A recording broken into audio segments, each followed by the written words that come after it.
دیکھے کرتا نہیں۔ لباس و پوشاک کے معاملے میں ہم یہ کہتے ہیں کہ دنیا کی چلن ہے، بیویوں کو خرید کر دینے والا کون ہوتا ہے؟ وہ شوہر ہوتا ہے۔ اپنی بیٹیوں کو خرید کر کپڑے دینے والا کون ہوتا ہے؟ وہ باپ ہوتا ہے۔ اس باپ اور اس شوہر کی غیرت مر گئی کہ آج ہم اپنی عورتوں کو، اپنی لڑکیوں کو وہ لباس و پوشاک مہیا کرا رہے ہیں جس لباس کو پہننے کے بعد پیارے نبی صلی اللہ علیہ وسلم کا وہ فرمان سامنے آتا ہے، نساء کاسیات عاریات مائلات ممیلات، کہ کپڑوں کے پہننے کے باوجود بھی عورتیں ننگی نظر آتی ہیں۔ وہ عورتیں جو بظاہر کپڑا پہنے ہوئے نظر آتی ہے لیکن ان کے جسم کا نشیب و فراز سامنے نظر آتا ہے۔ وہ جب راستوں میں چلتی ہے مائلات ممیلات، جب وہ راستوں میں چلتی ہیں تو لڑکے ان کی طرف دیکھتے ہیں، لڑکے ان کی طرف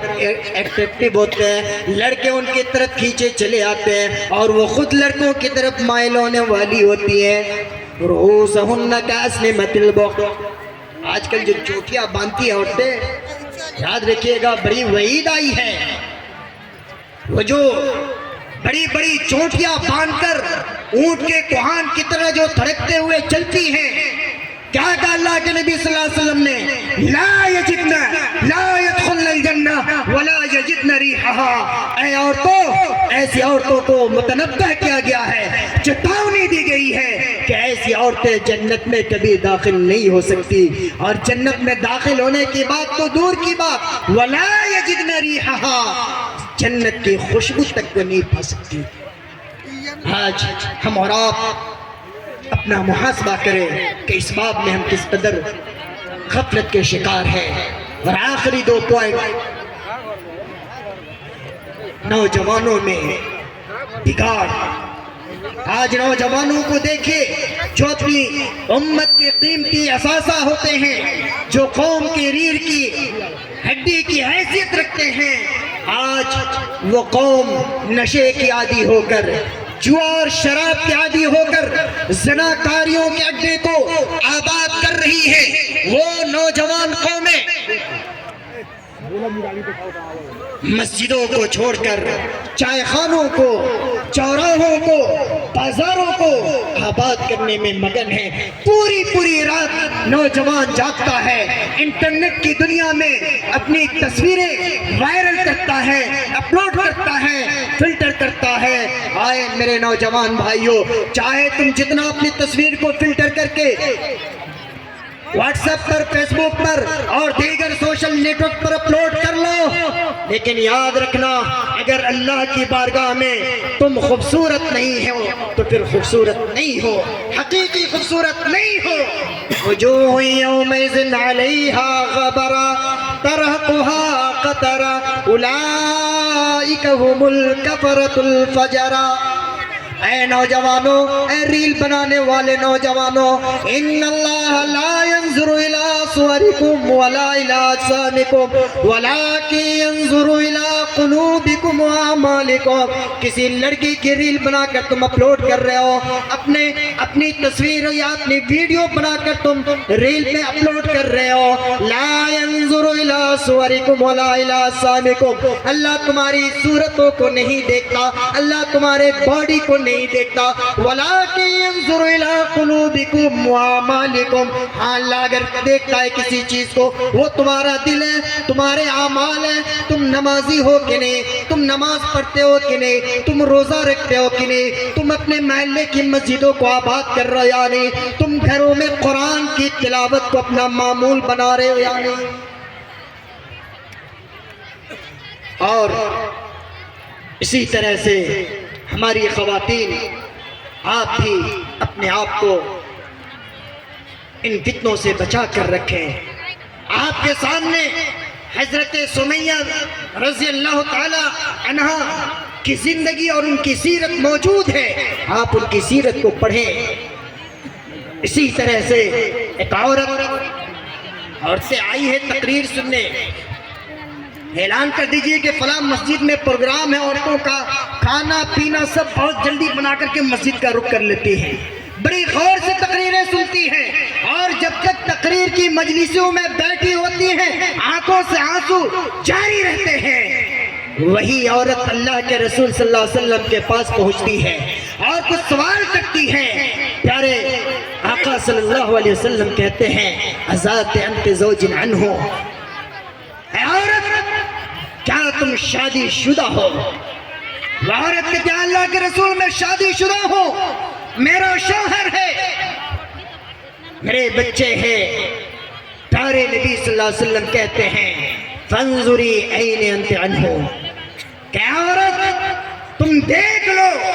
اپنے شوہر کی اطاعت کرتی ہو یا نہیں، کہیں ایسا تو نہیں کہ شوہر کی نافرمانی میں تمہارا وقت گزر جاتا ہو، نماز روزہ کرتی ہو اس کے باوجود بھی شوہر کی اطاعت و فرما برداری نہ کرتی ہو، تو یاد رکھو فَإِنَّمَا هُوَ جَنَّتُكِ وَنَارُكِ، اے عورت یاد رکھ تیرا شوہر ہی تیری جنت ہے اور تیرا شوہر تیری جہنم ہے۔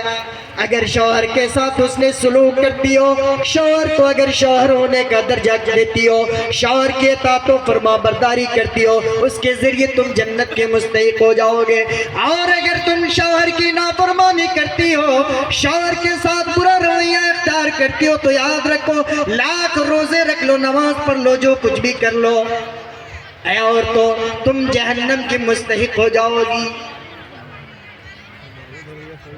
اور آخری پیغام جو فتنے کے طور پر رونما ہو رہا ہے کہ ہم نے قرآن سے دوری اختیار کرنی ہے۔ قرآن کو محض ہم نے اپنی بیٹیوں کو جہیز میں دینے کے لیے، ضرورت پڑنے پر ہاتھوں میں اٹھا کر قسم کھانے کے لیے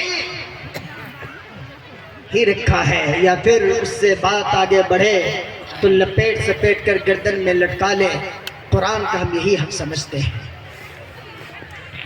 ہمارا کوئی قریبی آدمی ہو، ہم اسے واٹس ایپ پر میسج کریں، وہ شخص اگر ہمارے میسج کو اگنور کر دو کتنی تکلیف ہوتی ہے کہ ہمارا قریبی آدمی، ہمارا دوست، اس نے ہمارے میسج کو انریڈ کر دیا، اگنور کر دیا، نہیں پڑھا، بڑی تکلیف ہوتی ہے، کڑھن ہوتی ہے، تکلیف ہوتی ہے، اور اپنی اس تکلیف کا ہم مظاہرہ بھی کرتے ہیں۔ میرے بھائیو یہ قرآن یہ آسمان والوں کی طرف سے آخری پیغام ہے ہمارے اور آپ کے لیے، پوری مانوتا کے لیے، پوری انسانیت کے لیے۔ ھذا بلاغ للناس، اور لوگوں قرآن کو چھوڑ کر اپنی زندگی گزارنے والوں، قرآن سے دوری اختیار کرنے والوں، تیرے رب کی طرف سے یہ تیرے لیے پیغام ہے، تیرے رب کی طرف سے تیرے لیے ایک میسج ہے، آؤ اس میسج کو پڑھو۔ ھدی للناس، یہ پوری مانوتا کے لیے اس میں ہدایت کی باتیں ہیں۔ اور یاد رکھو جس شخص نے بھی یا جس قوم نے بھی قرآن سے پہلو تہی اختیار کی، جس قوم نے بھی قرآن کو چھوڑنے کا کام کیا، ان اللہ یرفع بہذا الکتاب اقواما ویذر بآخرین، جب قوموں نے قرآن کو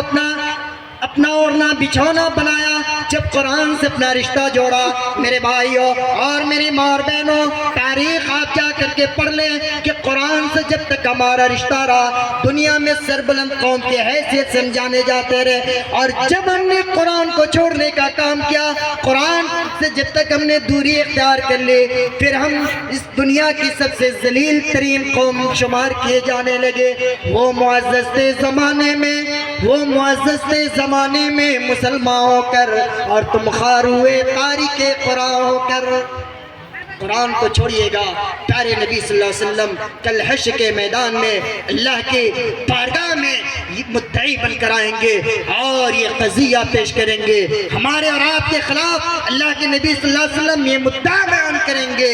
کہ ان قوم اتخذوا ھذا القرآن مہجورا، اللہ یہ میری قوم کے لوگ ہیں جن لوگوں نے قرآن سے اپنا رشتہ توڑ لیا تھا۔ میرے بھائیوں، بزرگوں اور میری ماں اور بہنوں، میں ایک پیغام دینا چاہتا ہوں، وہ یہ کہ جو نت نئے چیلنجز ہیں، جو فتنے ہیں اس زمانے میں، ان فتنوں سے بچنے کے لیے یا پھر ان فتنوں سے، ان آزمائشوں سے اپنے آپ کو بچانے کے لیے ہمیشہ اللہ رب العالمین سے دعا کرتے رہیے کہ ربنا لا تزغ قلوبنا بعد اذ ہدیتنا وہب لنا من لدنک رحمہ انک انت الوہاب. اور اسی طرح سے اللہم ثبت اقدامنا وانصرنا علی القوم الکافرین. اور اس کے علاوہ بہت ساری دعائیں ہیں، ان دعاؤں کو پڑھیے، یاد کیجیے اور اللہ رب العالمین سے اپنا رشتہ مضبوط رکھیے. انہیں چند کلمات کے ساتھ میں اپنی بات کو ختم کرتا ہوں، اس دعا کے ساتھ کہ اللہ رب العالمین ہم تمام مسلمانوں کو حسن عمل کی توفیق عنایت فرمائے، اور جب تک اس دنیا میں زندہ رکھے اللہ اپنے دین کا کام لیتا رہے، ہمیں دین پر قائم رکھے، اور جب اس دنیا سے خاتمہ ہو تو ہماری زبان پر کلمہ توحید لا الہ الا اللہ محمد رسول اللہ جاری ہو. آمین. وآخر دعوانا الحمدللہ رب العالمین.